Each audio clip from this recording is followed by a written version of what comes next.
Har bir inson hayot yo'lini tanlar ekan, yuragi unga o'ziga eng yaqin, eng muqaddas bo'lgan kasbga yetaklaydi.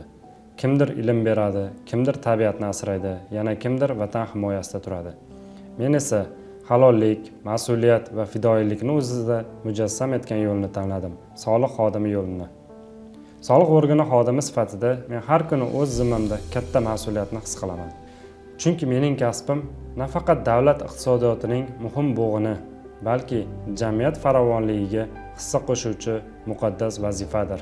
Har bir soliq to'lovi, har bir hisob-kitob orqali men yurtimiz taraqqiyotiga, ta'lim, sog'liqni saqlash, infratuzilma va boshqa sohalarning rivojlanishiga o'z hissamni qo'shaman. Bu mening faxrim. Biz soliq xodimlari jimjit ofisda ishlasak-da, yuragimizda vatanning tinchini, xalqning farovonligini his qilamiz. Chunki bizning mehnatimiz davlat byudjetining tomirlarida oqayotgan qon, iqtisodiyotning yurak urishidir. Biz hisoblaydigan raqamlar aslida xalqimiz farovonligining, bolalarimiz kelajagining poydevoridir. Soliq xodimi bu raqamlar ortida yashiringan adolatni ko'ra bilgan, halollikni hayotining mezoniga aylantirgan insondir. Bu kasb sabr-toqatni, bilimni, qonuniylikni va yuksak professionallikni talab qiladi.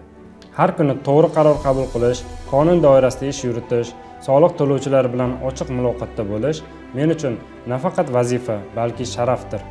Men yirik soliq to'lovchilar bo'yicha hududlararo soliq inspeksiyasining elektron shaklda xizmatlar ko'rsatuvchi xorijiy kompaniyalar faoliyatini monitoring qilish sho'basi davlat soliq bosh inspektoriman. Elektron xizmat ko'rsatuvchi xorijiy kompaniyalar bu internet orqali O'zbekiston fuqarolari va tashkilotlariga turli xizmatlarni taqdim etadi. Masalan, ular dasturiy ta'minot, mobil ilovalar, o'yinlar, filmlar, musiqalar yoki onlayn reklama xizmatlarini taklif qiladi.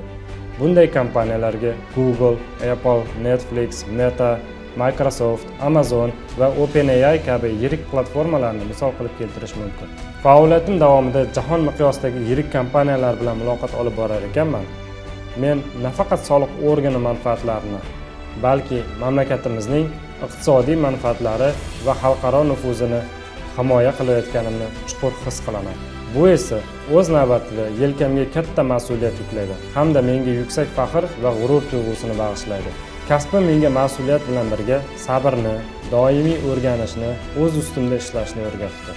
Har bir to'g'ri hisoblangan soliq, halol yakunlangan ish, xalq uchun yaratilgan qulaylik bu mening g'ururim, mening ishimning samarasidir. Chunki men bilaman, mening mehnatim orqali yurtim obod bo'lmoqda, kelajagimiz yorug'roq bo'lmoqda. Ba'zan bizning mehnatimiz ko'zga ko'rinmas, ammo uning samarasini butun xalq his qiladi.